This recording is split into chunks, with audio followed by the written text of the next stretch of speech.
Assalamualaikum dan selamat datang ke podcast saya. Nama saya Azlan Shah dan dalam podcast kali ini saya akan membincangkan tentang konsep hubungan manusia dan teknologi. Pada zaman yang serba canggih ini, teknologi sudah menjadi bahagian penting dalam kehidupan kita.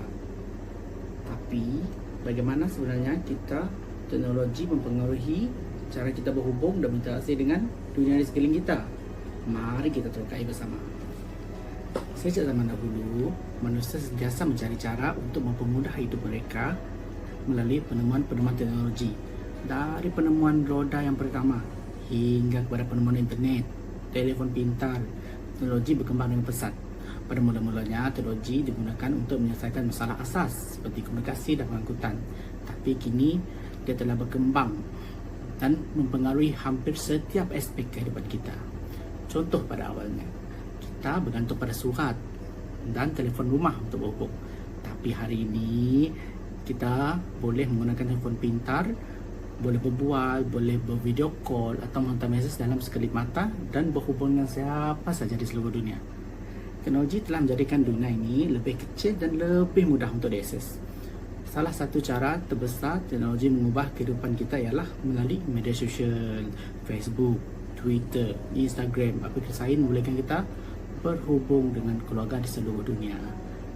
Di satu sisi, ini memberi kita peluang untuk lebih memahami budaya dan tradisi orang lain yang akhirnya mempererat hubungan antara masyarakat yang berbeza. Tapi kita juga perlu berhati-hati, walaupun media sosial memudahkan komunikasi, ia juga boleh menyebabkan kita menjadi terasing daripada kehidupan sosial sebenar. Banyak orang kini lebih cenderung untuk menghabiskan masa dengan telefon mereka daripada berbual dengan orang di sekeliling. Ini membawa kepada persoalan, adakah kita kehilangan kemahiran sosial sebenarnya? Seperti yang kita lihat, teknologi memberi impak yang besar dalam kehidupan kita. Dari segi positif, ia telah membuka berbagai peluang. Di dunia kerja, teknologi membolehkan kita bekerja dari rumah, menghadiri mesyuarat di alam maya, berkomunikasi dengan rakan sekerja secara real time tanpa mengira lokasi. Ia juga memudahkan kita untuk belajar dari jauh melalui kursus dalam talian. Namun, terdapat juga kesan negatifnya. Teknologi boleh menyebabkan kecanduan, ketagihan media sosial atau permainan video. Selain itu, ada juga kesan buruk terhadap kesihatan mental, terutamanya apabila kita membandingkan diri kita dengan kehidupan yang ditunjukkan di media sosial. Kita cenderung untuk lupa bahawa kehidupan sebenar tidak seperti yang dipaparkan di media sosial. Selain itu, kita juga perlu memikirkan tentang etika penggunaan teknologi. Teknologi memberikan kita banyak kemudahan, namun ia juga menuntut tanggungjawab. Kita perlu berhati-hati dengan maklumat yang kita kongsi dalam talian, kerana segala data pribadi kita boleh diakses dengan disalahguna jika tidak dijaga dengan baik. Contohnya, kesilapan kecil seperti berkongsi maklumat pribadi secara terbuka memberi kesan yang panjang terhadap privasi kita.